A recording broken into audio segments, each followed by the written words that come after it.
Hi, this is Teresa, and this is my 8th and final book critique. The book I'm featuring today is called We're Going on a Bear Hunt by Michael Rosen.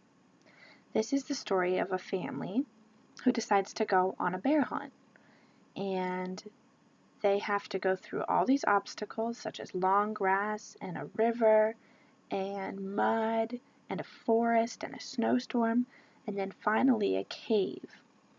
And they go into the cave, and what do they see? Nothing but a bear.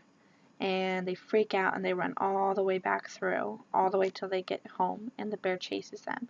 And when they get home safe and sound, they say, "We're never going on a bear hunt again." So my first activity is going to be for first grade, and it's a music and dance activity.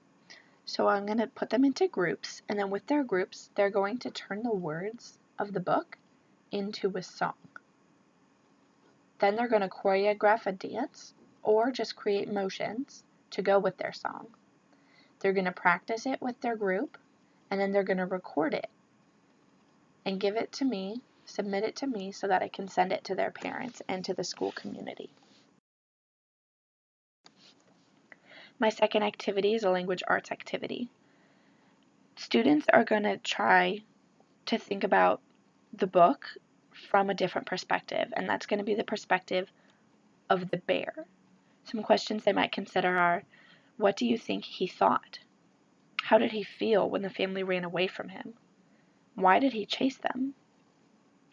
Then they're going to use either the Texting Story app or Doc Story Builder, and they're going to create an interaction among the characters from the book told from the bear's perspective. So I did an example of both of these options. Here's the example of the Texting Story app. This is what you could create.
So I think that this app is really a good tool for teachers because they really can, it really helps students to kind of change the story and kind of think of it in a different way, maybe in terms of a conversation.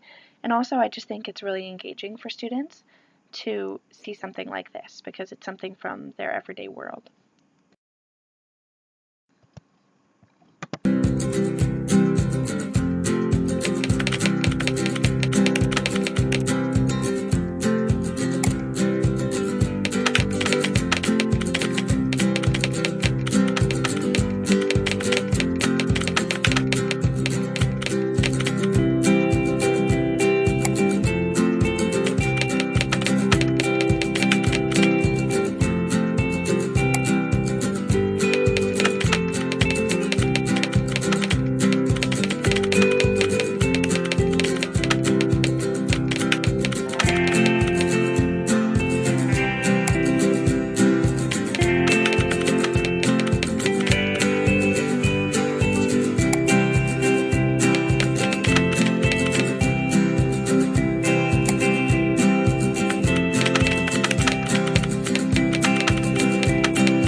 website is also really has the same benefits of the other one in that the students have to think critically and think of things from a different perspective than the story is already told at.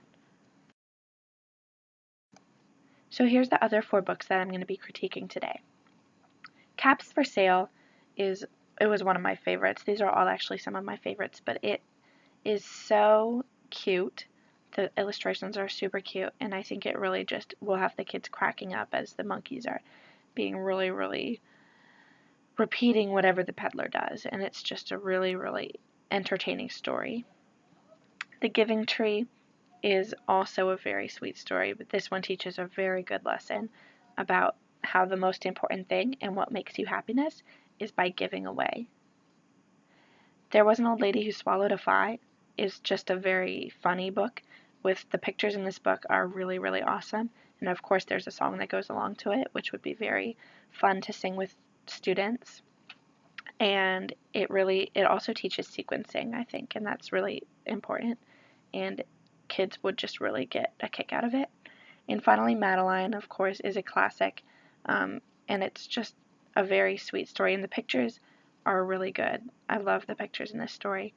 And it's a classic, and I think all students need to know it and should know it. And that's all of the books that I'm critiquing today. Thank you for listening.